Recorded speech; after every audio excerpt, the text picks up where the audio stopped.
Hi friends, how are you? I am fine, and how are you? Tell me in comments. Yourself Prince Kumar is here present here. You know that I was unable to take your class. That is reason behind it. So I cannot take your class. Now I am continue to take your class. मैं आशा करता हूँ कि आप लोग अच्छे होंगे, मैं भी अच्छा हूँ। मैं आप लोग का क्लास कुछ दिन से नहीं ले रहा था, इसके पीछे कुछ ना कुछ दिक्कत था, रीजन था। तो अब से जो है ये क्लास जो है ग्रामर और ट्रांसलेशन की, ये फुल्ली कंप्लीट रहेगा। अब आपको फुल्ली इस बैच पे, इस चैनल पे आपको कंटिन्यू हो करके रहना है। अब ये नहीं सोचिएगा मन में कि सर एक दिन पहले के 10 रोज गायब हो गया है। इसलिए मैं आप सबसे सॉरी मांगता हूँ कि कुछ क्लास आपका छूट गया था, आपकी पढ़ाई डिस्टर्ब हो गई थी।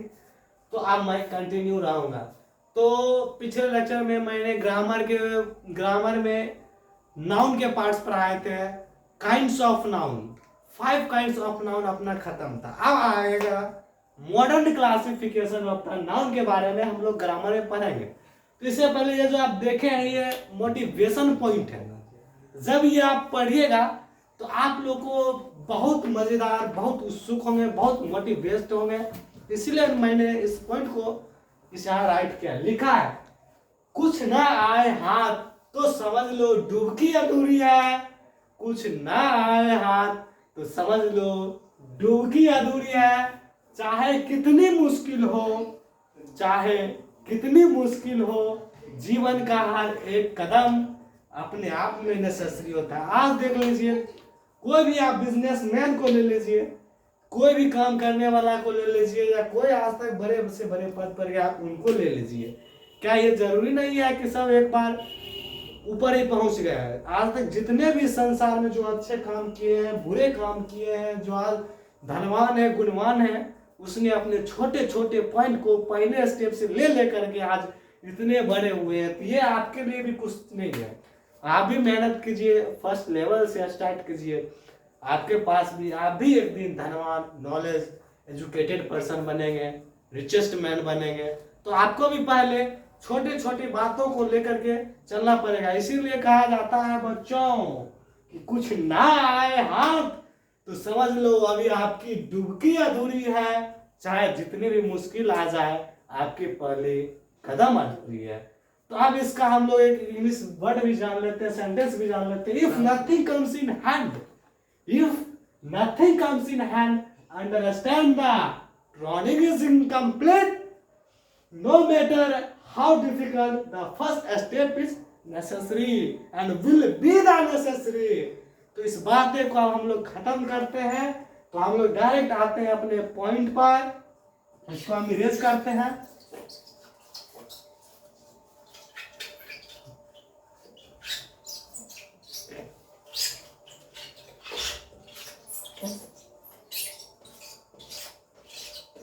चलिए, modern classification of the noun. Modern classification of the noun के 3 पार्ट्स होते हैं। कितने पार्ट्स होते हैं?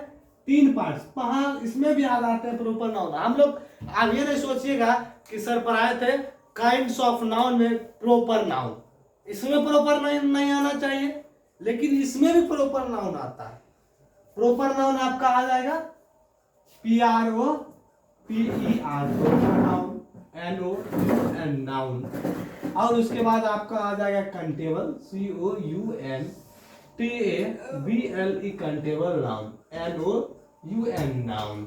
और उसके बाद अपन आ जाएगा थर्ड में uncountable noun, UNCOUNTABLE uncountable noun, NOUN noun. तो सबसे पहले से पिछले लेक्चर में हमने प्रॉपर नाउन को खत्म कर दिया था। बस इसमें भी प्रॉपर नाउन का वही काम रहता है, वही नाउन बतलाते रहता है। उसके बाद हम लोग अभी चलते हैं क्या, अनकाउंटेबल नाउन। आप जानिए कि अनकाउंटेबल नाउन किसे कहते हैं। What is uncountable noun? Do you know? If you know then you have to write in comment box what is uncountable noun. Now I'm going to let's do it. Okay, come here. तो uncountable noun, uncountable noun, the noun which can be counted is called countable noun. आप नहीं जानते होंगे तो आज जान लीजिए, यानी ऐसे नाउन जिसको हम गिन सकते हैं, the noun and your noun which can be counted, count, the counted is called countable noun, countable countable noun। इसके बाद हम लोग एग्जांपल का भी देखेंगे क्या हाल है। देखिए ऐसे नाउन जिसको हम गिन सकते हैं उसे हम लोग काउंटेबल नाउन कहते हैं। हम ये भी जानेंगे कि इसका यूज क्या है। पहले हम लोग डिफिनेशन जानेंगे, आगे भाई कहते किसको है काउंटेबल नाउन, अनकाउंटेबल नाउन, क्या बेनिफिट है, बेनिफिट बाद में बताएंगे। पहले इससे हम लोग परिचित होते हैं, जानते हैं कि इसका रिलेटिव क्या है, भाई ये है क्या चीज। क्योंकि कभी कभी होता है हम नहीं जानते तो हमें लगता है कि बहुत it is so hard, I do not know how can I use and I do not know how to explain it. तो हम हर एक चीज जानेंगे।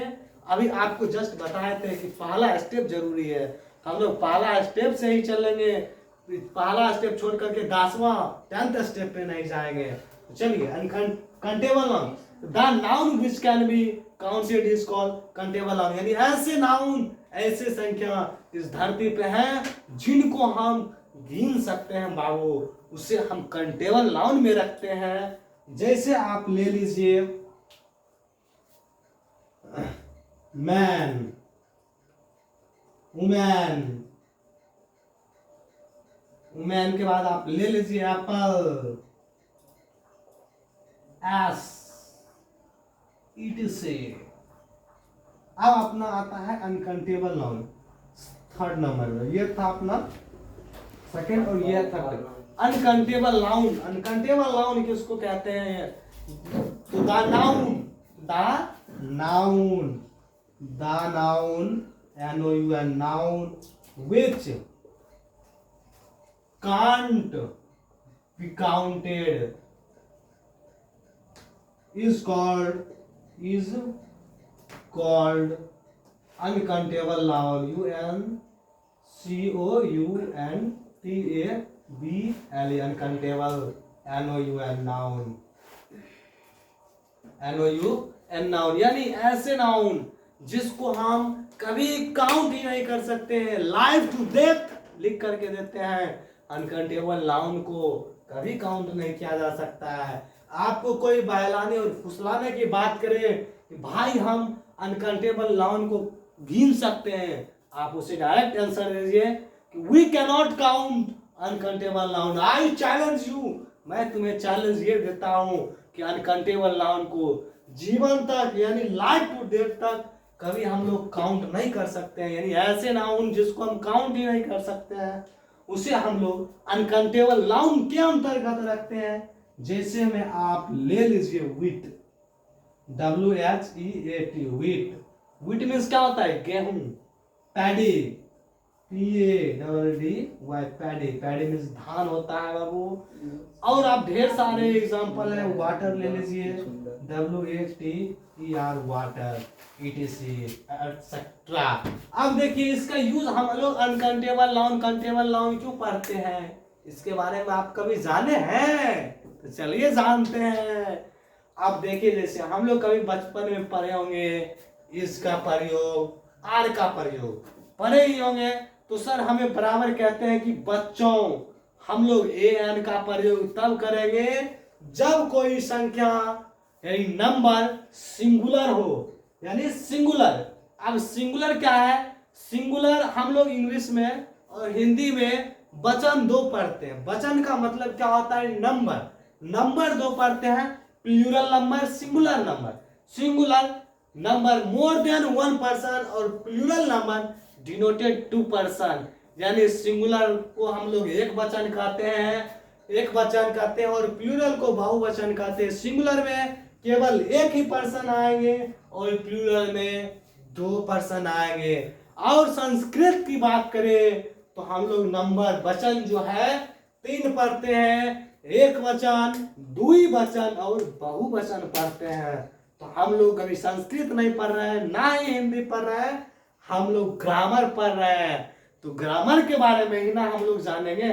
आप पढ़ेंगे ग्रामर, और जब पढ़ेंगे ग्रामर कहेंगे संस्कृत, तो पॉसिबल है नहीं है। क्योंकि मेरे एक सर थे, जब भी वो क्लास पढ़ाते थे तो एक बार बार कहते थे, 1000 बार कहते थे कि बाबू कभी हसुआ के ब्याह में खुरपी का गीत नहीं गाया करो। अगर आप लोग गाते